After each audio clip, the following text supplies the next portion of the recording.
But a critical friend is someone, it is another individual that you can actually just share your thoughts with, who won't actually destroy you with criticism. You will feel that their intention is to help you improve your practice and the quality of the knowledge that you are creating.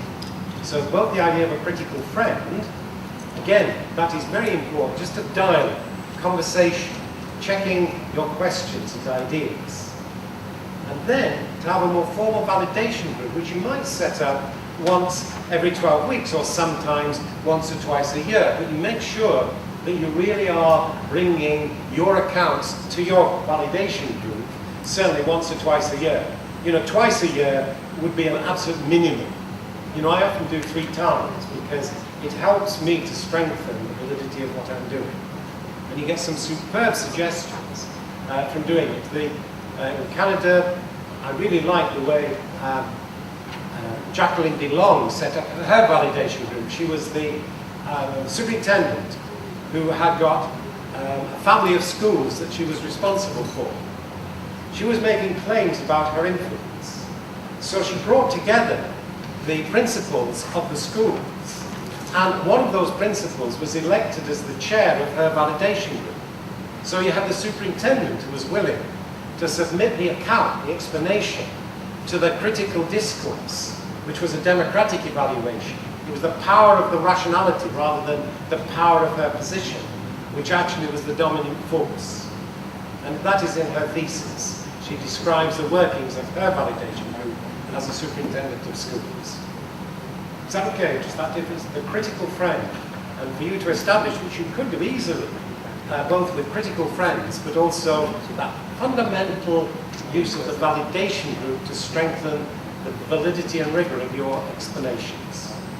So what the student do if the validation group have different ideas?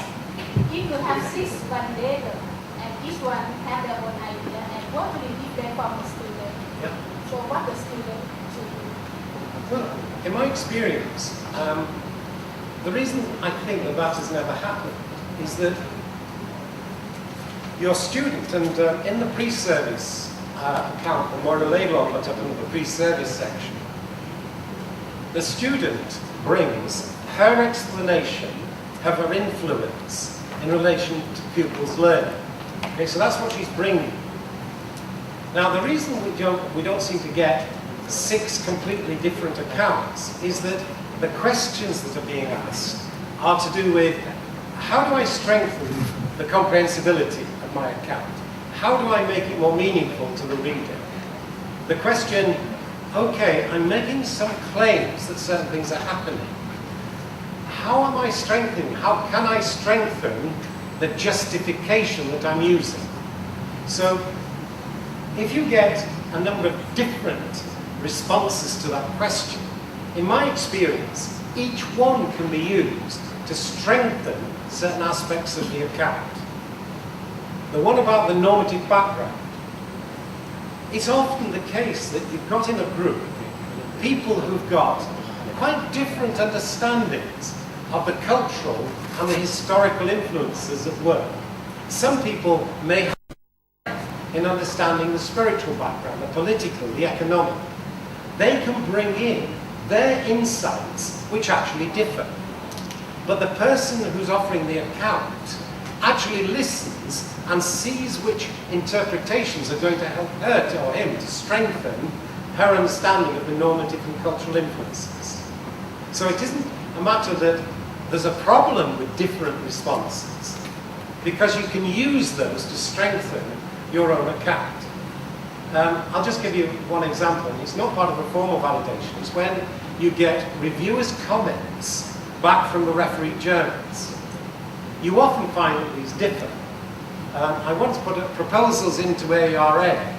The reviewers' comments came back. They come back on a sheet, and they have to mark and grade your 1 to 5.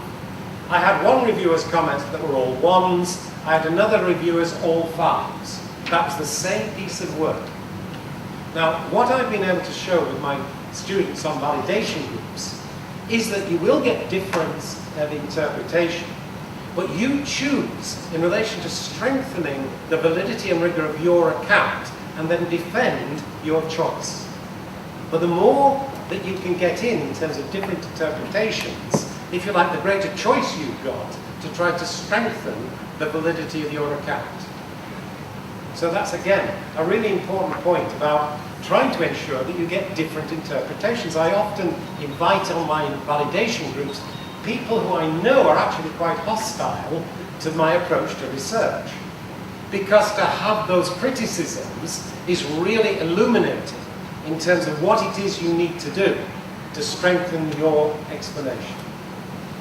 You know, if you can have somebody from a traditional research paradigm in your validation group, you will get these questions about rigor, about objectivity, you know, subjectivity, anecdote, generalizability. But the more that you get used to responding to these in a way which convinces others, as I say, the more influential your research will be. Am I still making sense? Because as I say, each question I'm getting feels to me right at the heart of this kind of inquiry. Any other? Yeah? Please. Actually, our group very concerned about the time and wasting our time here, but we don't want to leave this room with misunderstanding about this action research. So could I get a few minutes to have just one comment? So our group tried to make conclusion about the action research. Okay, and I will explain to you and correct us if our interpreting is wrong. Okay. So action research that we are talking about through the morning and this afternoon session, the goal of the action research is not to reproduce the result, but to describe our problem, describe our strategy to solve the problem, and try to describe our results and explain the results and give the evidence to the results that we think is really happen in classroom. So it make the result is validity. The reason that we try to do this thing because we would like to show people what happened in our classroom and what we try to solve that problem. And if someone would like to use this result, so they have to look the context, they have to look the strategy and try to apply, not to reproduce the result. Is that correct? And for the 4 days, we try to find a way to make our data collection and our result more validity in the research. This is our group's right. Now, I don't know if everybody understood, but that was a really excellent summary of what it is that I'm actually hoping to communicate. You know, so I'm saying that you're really on the inside of what I have been saying. It is to describe, and more importantly than describe, to emphasize describe, it is to explain. Because for you as researchers, to be knowledge creators, you need to go beyond description to explanation. You need to be able to give the reasons of why things are happening, not just what is happening. So that is very important. You're absolutely right about context. So your context will be very different to your context. And again, everybody in their autobiography will be different. But by sharing your action research accounts with the group here, there will be something which mutually will come into your accounts which you can learn and use from each other's to strengthen the nature of your contributions. Now, the only point that I hope to show you is how you can strengthen your dissemination of your accounts, which will be explanatory, so that the research you're doing as knowledge creators can actually withstand not only each other's critical discourse in validation groups, but could be placed in the international community of action researchers and be seen to be making original contributions.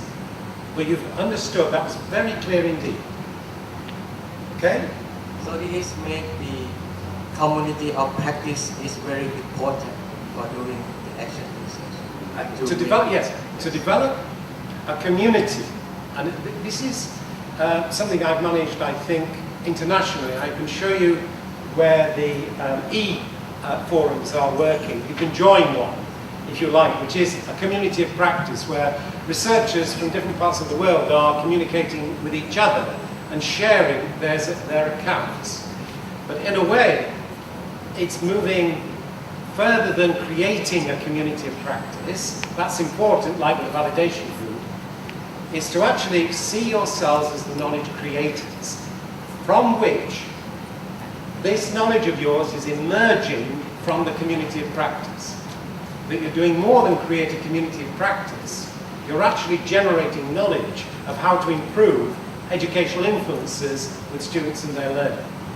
Okay, and that, as I said, is something in Thailand, I think may be with the digital technology, that again I can just show you what is happening in one or two places that might inspire you to say, yes, you could actually develop that here.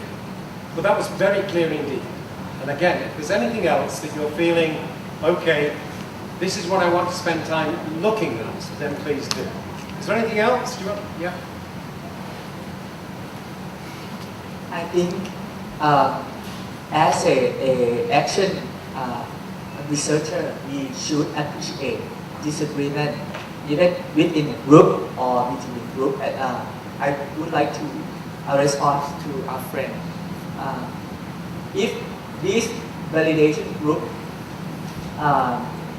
they reach some agreement, but another group of 6 they disagree, I think it is healthy because they might have something wrong with their negotiation. And I think you talking about quality of action research, and I think that they are like a general or universal rules and guidelines. If we follow it strictly, I think the disagreement should not be nearly zero. Okay. Yeah, the idea of disagreement and learning through disagreement has a very long history. If you look at Socrates' work 2,500 years ago, and you look at the work of Aristotle, I don't know if you, I just don't know what your culture holds, but does it hold those kind of works to do with Aristotle and Socrates coming out of the Greek philosophy? But the big difference and the arguments that took place have influenced Western universities. Now, those disagreements were really fundamental. Aristotle had a logic, and Aristotle's logic eliminated contradictions from correct thought. He had 3 laws of logic, of which the first 2 were you can't have contradictions in correct thought. His other one was everything is either A or not A, and that was known as the law of excluded middle. You can't be both. Now, a dialectician, and Plato in one of his works, there was a poetic dialogue on life called the Phaedrus, said there are 2 ways of coming to know. You break things down into particulars, you can hold things together in general ideas.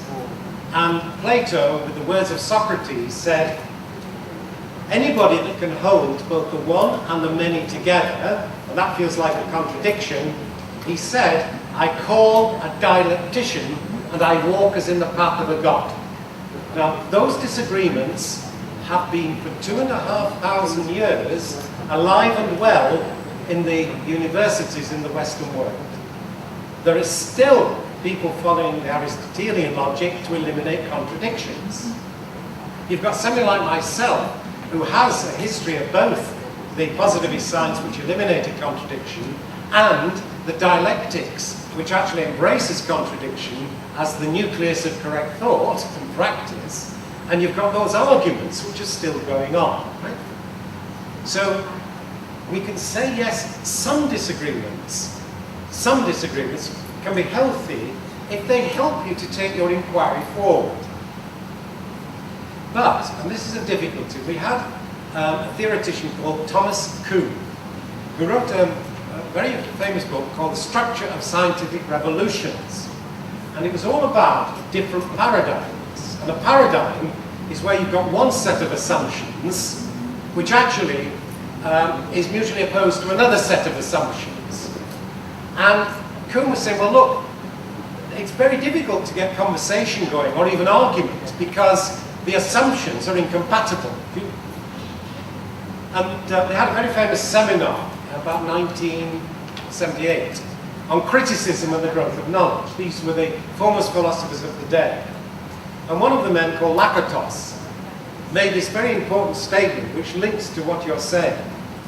And he said that to think that this kind of argument between paradigms is fruitful is a mistake. He said that you've got people believing in the hard core of these different paradigms who actually are never going to communicate. They will argue like fury, but all the time from their different positions. They don't give. And he said, look, you'll never persuade someone from the hard core of a paradigm. And he said this surprising thing. He said, you've just got to wait for them to die off. Now, I was a young man when I heard that. I'm now an older man, and younger men are coming in, and they're not dying off quickly enough, right? You know, so that sense of argument, it can be fruitful, but you've got to be very careful that you're not just going to end up banging your heads against a brick wall, reducing your energy levels, because there is no give within the paradigm, yeah? But within the normal, as I say, our conversation, I think you've got to be aware you can disagree. It can be very healthy, but it can also be quite destructive to your energy and your creative energy when you're up against a paradigm, okay, which differs from your own fundamentally. Any other question before we can have another short break in a few minutes? So, would you, before I again show you some more of the resources that I'd like you to know how to access, which are related to the questions you've been asking. But again, just as you're talking over a bit of a break, that's often when some really important things are actually said together. And it's in the informal conversations that we need to actually build on the insights or just the sharing that you actually do together. So please bear that in mind. You know, just as you're talking together, is something coming up that you can bring back into the group. Is that okay if we just have a short break now? Right. Okay.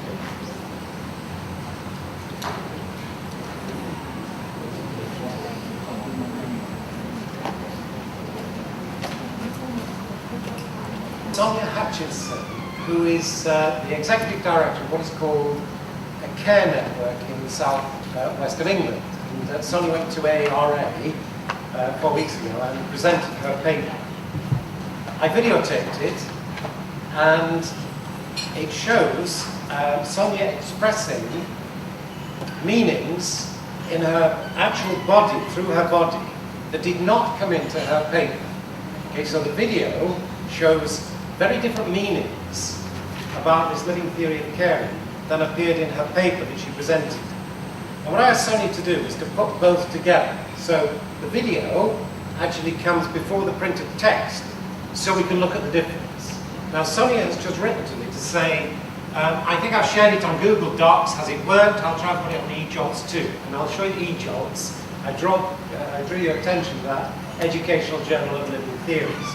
Now the reason I just want to show you this is that, if you like, this is communications in real time. That what I want to show you perhaps Wednesday, Thursday, Sonia is actually working on to put onto eJolts and to share with us. actually in real time now. And also working with Sonia is something called Marie Huxtable. You've got a paper that I wrote with Marie at the end of your booklet, which is about living theory, educational theory, as transformational continuing professional development. And it might be that Marie can link up with us through Skype on Wednesday or Thursday, so that we can have just a bit of a conversation with Marie, who's working away in England on these processes, so we can see how the technology can reduce the distances between us, and we can have immediate conversations with people in different parts of the world to share our ideas. Now, can I just check, how many of you use what is called Skype? Do any of you use Skype? Can you put your hands up so I can just see?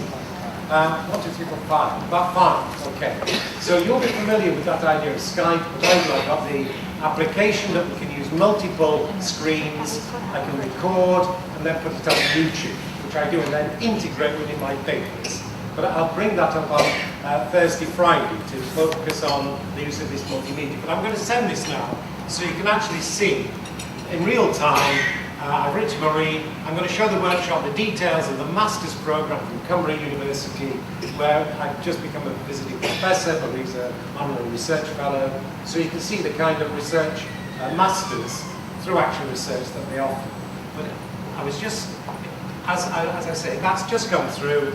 I've actually now just been able to send that off, and we've got people in the practitioner researcher group that are actually paying attention to what we're doing in the workshop. Okay? Now, what I'm just wondering is, before I just mention this CPD in terms of master's work that we've got accredited with the University of Cumbria, is there anything that you've been conversing, talking about, or thinking about that you'd like to just bring into the group? So we have, as I say, your interests and needs right at the heart of what we're doing. Is there anything else that you're feeling you would like to take up? Because I can show you the resources, but as I say, it's good for me to think I'm responding to what it is you want to hear about. Anything? There's usually this deadly silence, isn't it, whenever I ask this? And then you start to respond. Is there anything? You just see.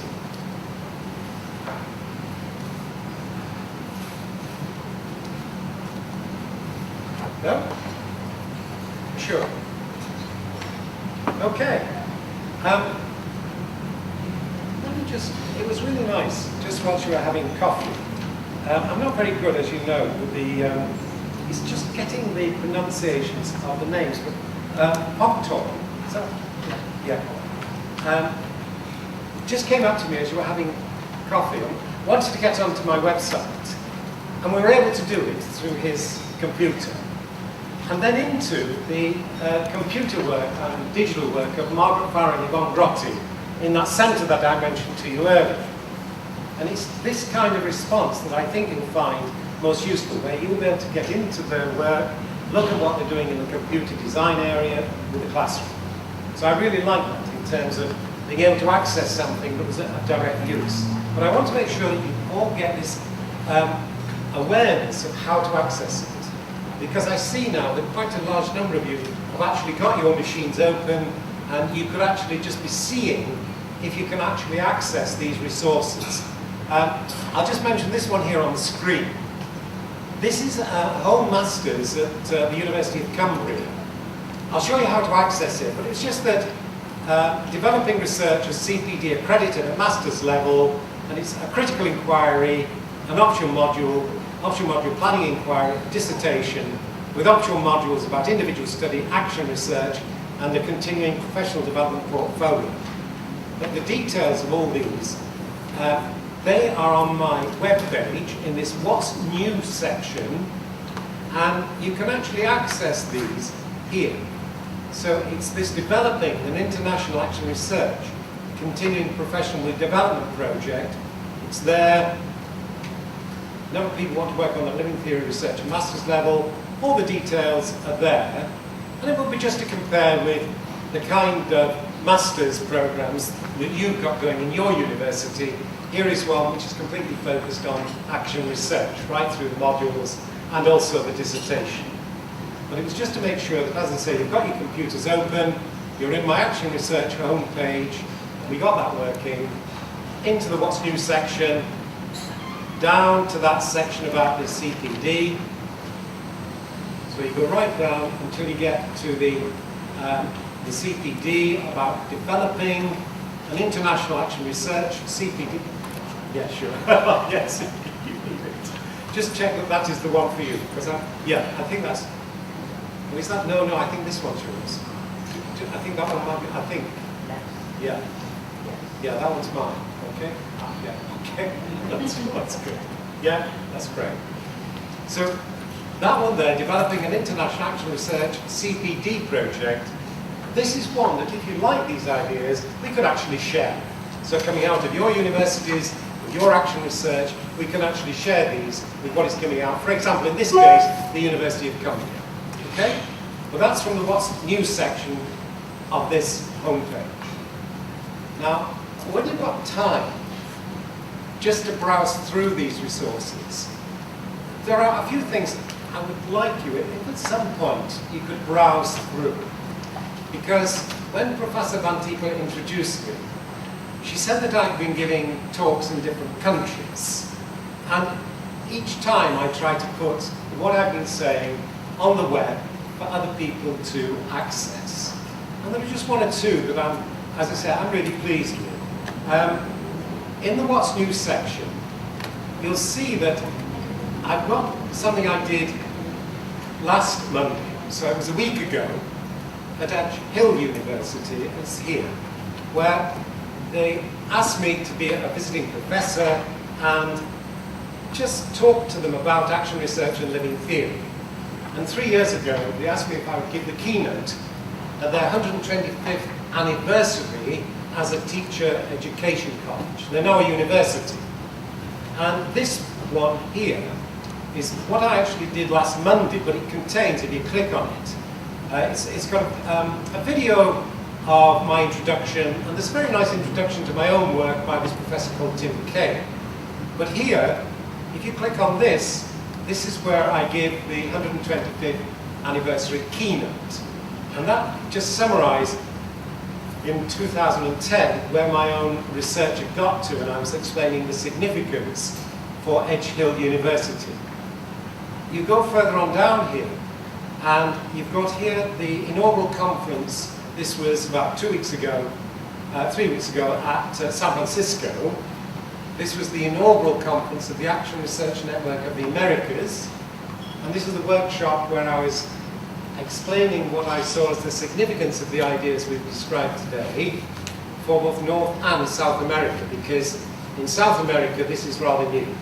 They're only just starting 3 weeks ago to develop the action research process in this network.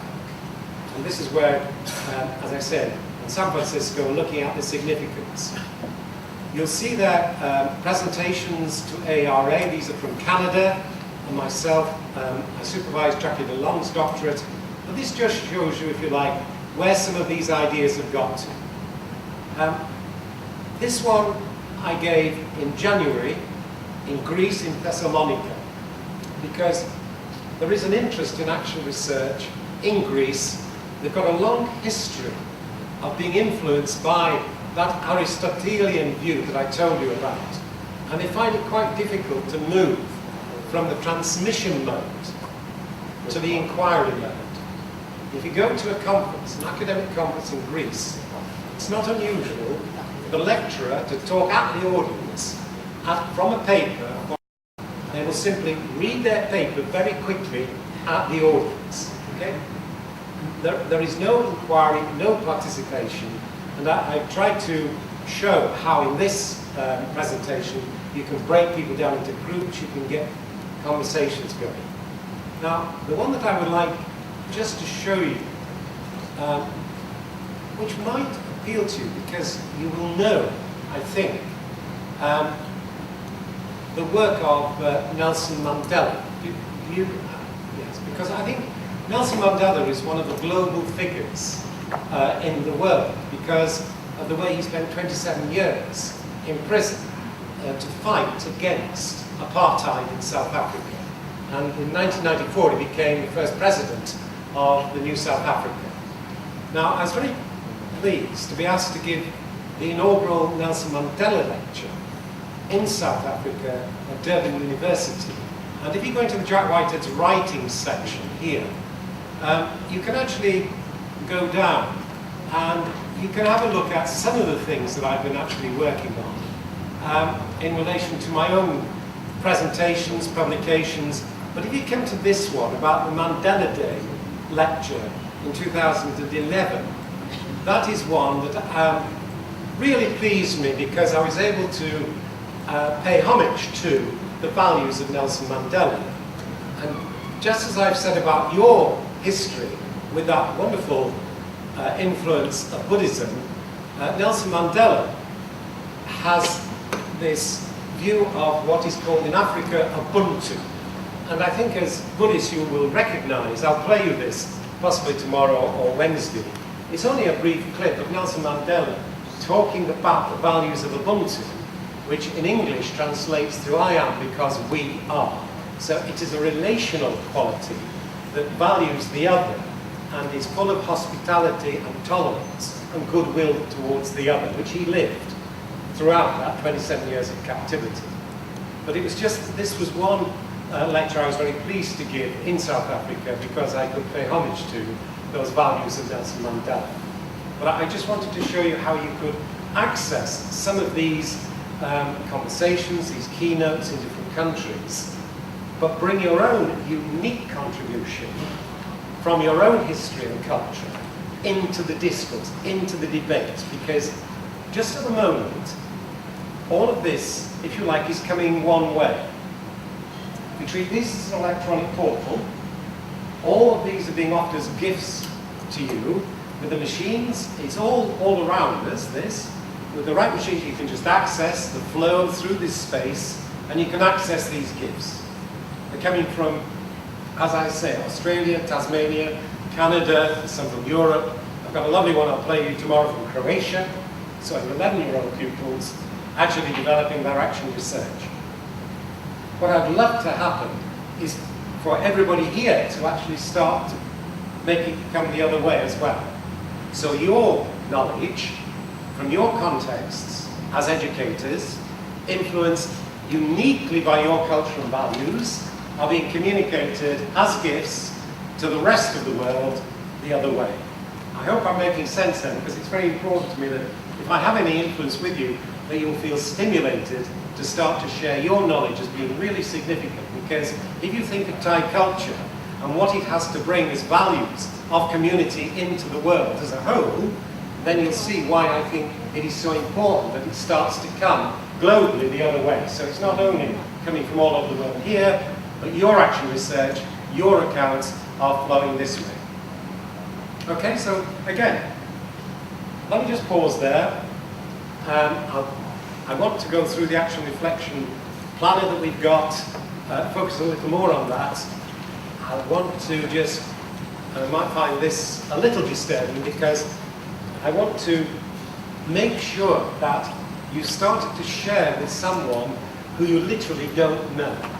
You know, it's very easy because I think you've all come to sit with somebody that you know, don't you? Have you? You've all come to your, your group there. There are 6 of you, aren't you? You all know each other.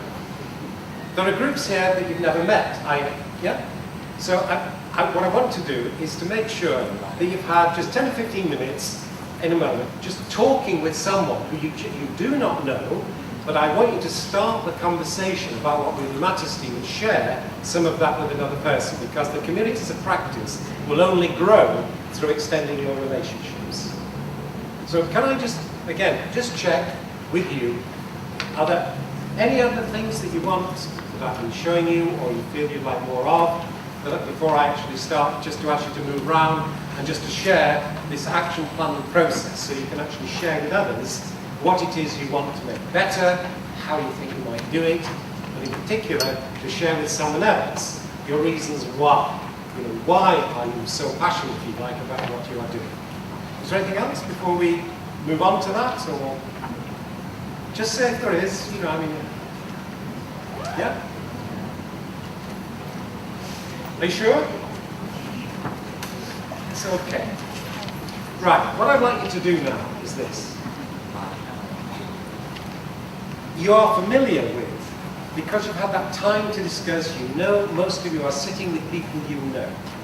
Now, I just want you to move around, and literally with someone you don't know. You've never met them. And then I want to spend just 5 minutes each just exploring with that person a little about their context, where they're working, what it is that you're feeling you would like to improve, and the why. Try to get on the inside of the other person's values to understand why they want to improve what they are doing. Now, can I just ask, am I clear about that? You sure? Okay, so just organise yourselves, move around, but the key thing is to be with someone you don't know, you've never met, and you get the conversation going.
Immediately, you know, you start your conversations and you pay attention to them.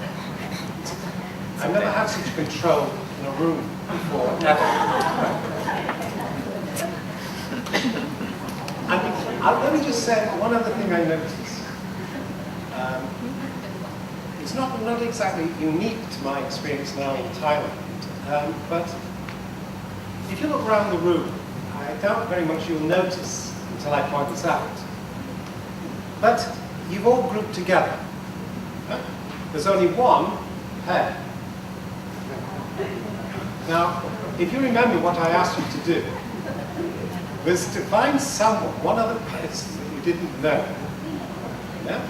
And actually explore with them.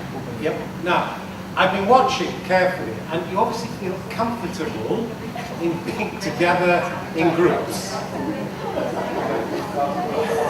Yeah, it is fascinating for me as outsider, and I'm in danger of imposing, is because my Western view is the priority to the individual. Okay, so that was where your individual, yeah, oh gosh, 2 people have done what I asked, right? But what was interesting was the ease with which, as groups, you could feel that you were communicating together. Now, that is something I noticed, for example, in Japan, when I visited for the first time. There was a collective pressure not to do anything as an individual. That as an individual coming from a Western academy, I was used to making decisions for myself. You know, if I wanted to go out in the evening or wanted to do this. In the Japanese culture, I very quickly learned it's about the power of the group. it was not appropriate for me to take an individual decision about what I was going to do. It had to be negotiated with the groups, and there was a very subtle pressure at work which came to a cooperative agreement about what would happen. Now, I feel that in one sense I'm in a similar, although it's easier as you got into your groups, that comfort that you were feeling is something I think you could use to your advantage in the action research. Because, like Nelson Mandela with this notion of Ubuntu, that as I say I'll show you tomorrow, just as he's talking about his values, you've got something within, as I say, the Thai culture, which should not be ignored. And it is to do with the quality of relationships within groups as you feel comfortable in being together. Okay, so I'm just pointing that out as something which is significant. And normally, when I've asked people, I would have got that on camera. I would have got that on video. But I haven't asked you, and ethically, I really can't do it until I've asked for your permission. So tomorrow, I will ask first thing if it is okay if I video, because I think you'll find some of the video that I take of the room will be useful to you. And then if you're not wanting yourself on video, just tell me and I'll make sure that it doesn't show you. But there was something very significant happening as you moved into your groups, which, as I say, you've got to be careful about my imposition of my literally Western individuality. It is an issue of colonization, which I've become increasingly aware of. You've got to be very careful to make sure that, for example, my individuality was the group that said, what about if we disagree? Now, this is an issue over which I think yours is likely to be superior in relation to community. I think you have got something collective with the ease of your communications in groups that we should make sure is not ignored in your action research. Because the Western eye is actually quite an individual one. I think you've probably got a sense of we. You've probably got a much greater sense of participation and community, which could come into shared questions, which would not only be the how do I, but also how do we improve our practice. And we need to work through that tomorrow, because there is a whole school of action research coming out of the Asian areas with Bangladesh, and also South America with in Colombia, which is known as participatory action research, which requires people to come together on a shared problem. Maybe with inquiry learning in science, that there is a shared issue within the Thai culture that you could work on together. And we will work at that, as I say, tomorrow, when I look at how you could conduct this kind of action research. Now, given that you've moved into these groups, but I do think you did take what I said seriously and make sure that you're with somebody that you haven't met before. Is that true? Yes. Yeah, so you all moved into those contexts. Could you just, is anybody that could just share with me something that you have learned about another person? So just something that as you've been talking, you have learnt about that other person, about what they care about. Would anybody just share that with me?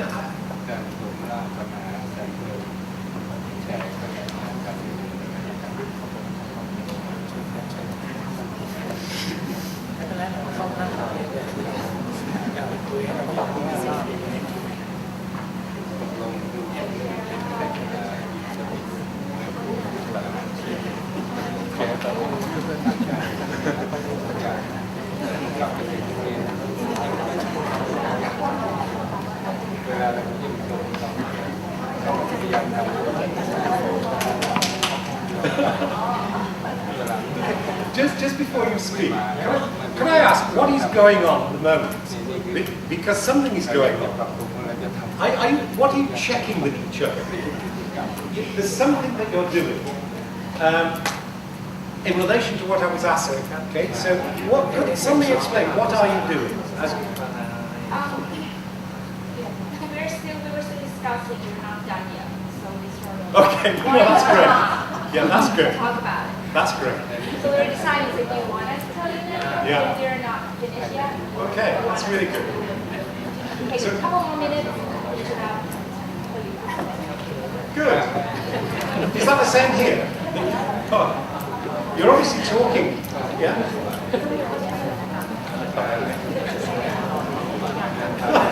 Okay. And then we'll have, okay. Yeah. No, you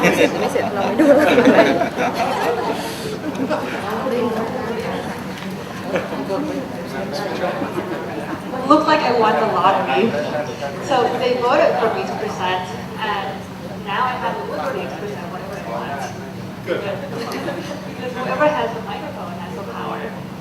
So we started by talking about what kind of problems that we like to solve, and we could break them down into three things, like you said before. Problems that focus on us as educator, problems that focus on the student, and problems that work with the context, the social context. And one problem about students, since it's a big group, there's a lot of problems. There's one thing that we like to work on is how to improve student score, student achievement. And I guess the cause of that, well, the reason that one person's interested in that is because her students, and I think a lot of us here share the problem. A lot of our students have low score, lower than standard. Something else we'd like to work on was how to teach students to be able to think critically. And one specific example that someone raised was that, well, you teach students one specific formula, maybe a chemical reaction, and then you change something about that reaction, and now the students don't understand it. They can't solve the problem. Another thing is how to teach problem-solving skills. And we haven't quite got to the reasons behind that or the cause of that yet. Also, someone would like to explore the problem of practicing action research in your own classroom. And lastly, how to improve teaching method and technique in classroom. No, thank you. That's great. What is interesting is this, that the group, right, almost elected the person to speak on their behalf. The questions were we questions. I don't know if you noticed this, but as you spoke, it was all we. That your own eye did not come into it at all.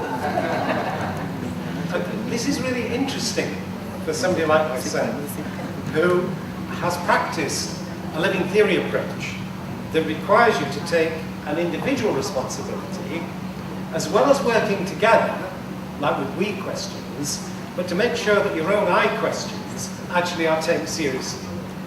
Okay, so that was really fascinating, that range of questions.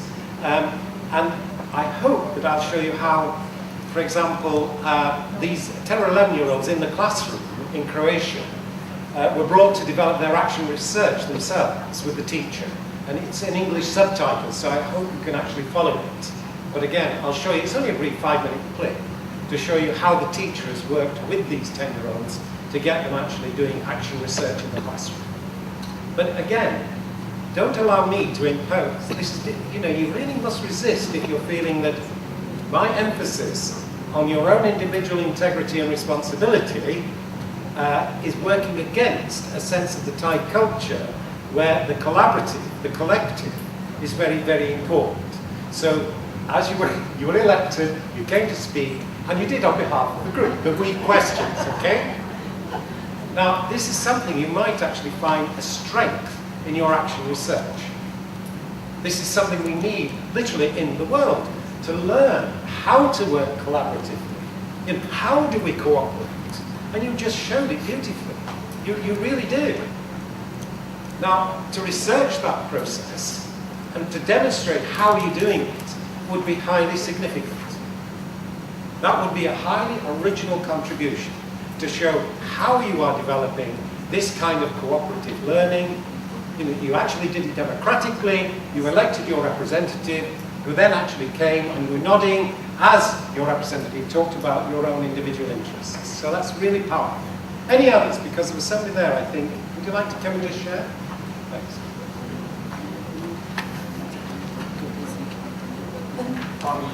For me, although we take the group one, we call each pair group.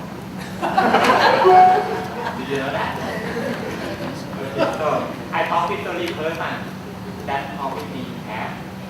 So her interest is to develop his science teachers to teach based on constructivist approach. So why she is interested in this research? Because she teach method course about constructivist approach. But when the physics science teacher go for student teaching period, they could not apply the knowledge about constructivist approach to teach students in the class. That's why she is interested to have this. Excellent. You did what I asked. Yes, thank you. Yes. That was an illustration of, yes, the person listening to another person and understanding what it was. Is that, we then just checked together. Who were you speaking to? Was that you? Yeah. That he had understood your concern, he'd communicated it to others, so that we can now work on that together. But until we share it, we don't make it public. We can't actually help each other to improve our practice. And that is so important that you can talk to somebody about, for example, action research. They can read it in books, but they can't do it. And it's like this with our students in science. We can talk about constructivism in science, we can talk about inquiry learning, but you get into the classroom and they're right back to the transmission, the talking at. Now, this is where that little booklet in your applications about improving learning for 11 to 14-year-olds tries to show how we managed to get inquiry learning going in the science classrooms and the way in which we did it. But that was really, I really liked it. But I thought this was really powerful as well, in terms of that collective, the we question, the participation. Any others that you're feeling, yes, I understood from another person that this is what they are interested in? Yeah? Don't forget your names, please.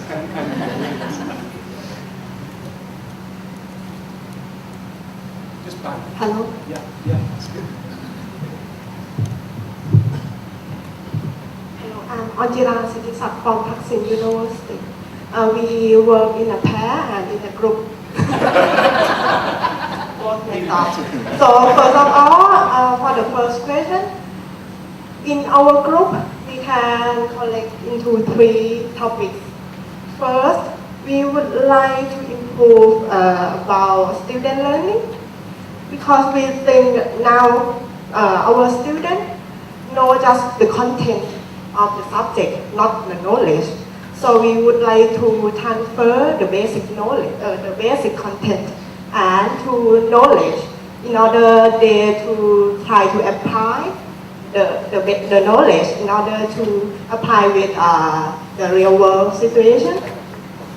The second one is the method of teaching and learning in order to encourage students to be a good student and can solve the problem in the real world.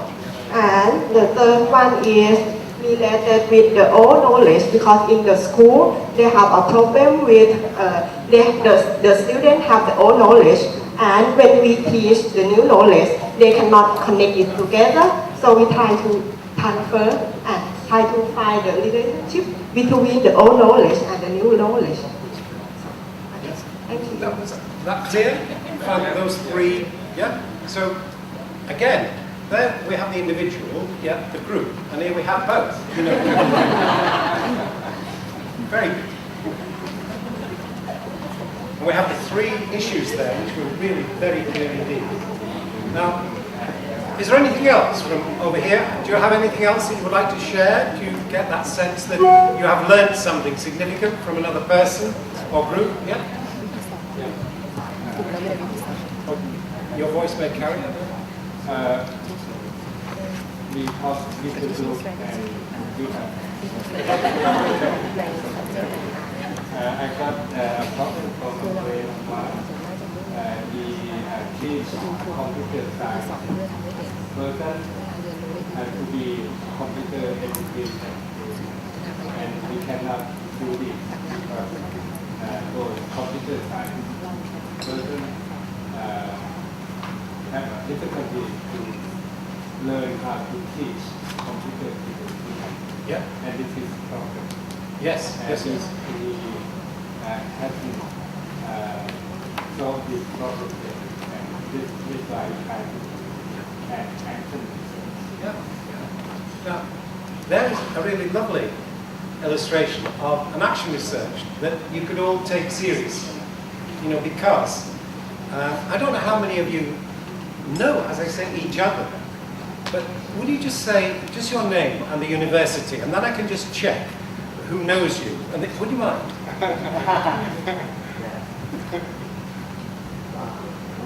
From Rajpat Mahasarkam University. Yes. How many people? Yeah, how many people here from that university? How many? Or you've all separated, you don't know each other. Yes. Right. Yeah. Yeah. Like technician. Now, to do the action research as a community, you will need to, if you like, not only pay attention to each other, but then have a feeling of responsibility to help each other to improve their practice. So I liked very much when we talked, just as everybody was having a drink outside, we accessed the web page in Ireland where my old PhD student, Mrs. Margaret Farron, has had the same problem. That she was in the computer studies department. There was a problem there about the pedagogy, so she moved to education, and she's been now working to improve computer studies in schools with the teachers from the education department. So there is something we looked at on the web that we were able to get onto Margaret's website that I'm hoping you will find useful. But it's only by understanding what each other's problem is that with the group over there, you would not understand that this was a very serious problem, and this is the is it the north of the country? The northeast. So a university in the northeast of Thailand, you know somebody is working on that issue, and it could well be, through the new technology, you saw me then connecting with people in England saying, please put this onto Google Docs, and I'm hoping to share that with you, perhaps on Wednesday and Thursday, so you can see an account that was presented in America 3 weeks ago is now being put into Google Docs for us to share. The world becomes a much, if you like, smaller place for us to communicate. But that was a lovely illustration of finding the individual's question and problem that we can then actually work on. But each one of you, whether it is the individual one, and you've got that responsibility, I could sense it as we talked, this is something you're feeling an individual responsibility for doing something too. You've got the collective here with the group, you have the both here with the individual and the collective, and there you have that lovely between you to find an individual's concern that you were sharing. Now, is there anything else before I just move on to ask you to do something which is really important in action research? It won't take you long, about 10 or 15 minutes, but it is then just to write, like you've got written down, those 3 areas that you're concerned about. What I'd like you to do, because I think you should all have this. Have you all got one of these? Yeah. Because what I'd like you to do in a few minutes is to write down what you're now feeling quite strongly is the area of concern. Okay, so you have there were 3 areas. Each one of them, there is a very clearly stated issue that you want to work on. And what I'd like you all to do is to write down for me, and then you can rip it out and give it to me. So I'd like your name on and your university. And then I'd like you to just write down the area that you want to improve. And I've heard very clearly these areas that you've been talking about, but I want each individual to put down what it is that you want to work on to improve. And if you can, if you've managed to talk a little bit about the why, about what is it that is really motivating you to want to actually improve it. So the first thing is to put down what it is you want to improve. And then the second thing is just to see if you can give me some of the reasons why you want to improve. What do you feel is motivating you with that energy that will enable you to carry out this improvement? Could I ask, is that clear what I'd like you to do? And then, if you like, that's the name, the university, and then put down that concern, rip it out, and then just leave it to me as we finish. And then tomorrow, as I say, if you've got anything else that you've either browsed through my website, you've found things that you want me to cover, I'll start tomorrow by reviewing your own concerns before I move on with the inquiries. And I'll show you some of that Nelson Mandela clip and also from Croatia. But what I'd like you to do now is, it's just the last 15 minutes. I don't want to finish with my voice, so what I'd like you to do is just to write those in the book and leave them there, and then you can just leave because we will finish. And then I'll see you tomorrow. Okay.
to improve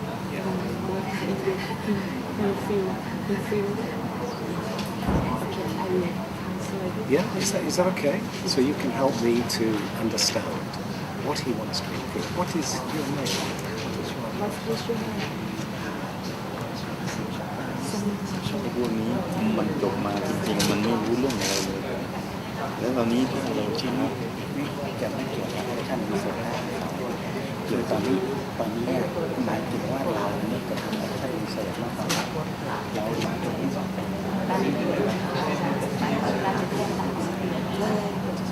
เราจะต้องไปทำให้ท่านมีส่วนของอาจารย์เองให้เป็นสอนเป็นให้เป็นนี่แอคชั่นรีเสิร์ชต้องเป็นของอาจารย์จะให้ทำแอคชั่นรีเสิร์ชไม่ใช่ให้สอนให้เขาทำแอคชั่นรีเสิร์ชไม่ใช่สอนเอาสิ่งที่เป็นหน้าที่ขนาดแล้วมันต้องรู้เรื่องการเมืองบ้างรู้เรื่องรัฐธรรมนูญบ้างประวัติศาสตร์เนี่ยนะเรียนทั้งบ้างจะให้รู้ว่า What I was saying to you is when you finish writing you can go.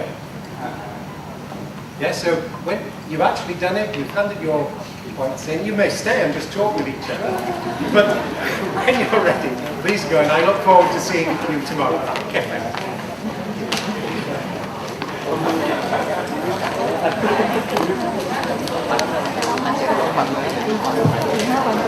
สำหรับท่านที่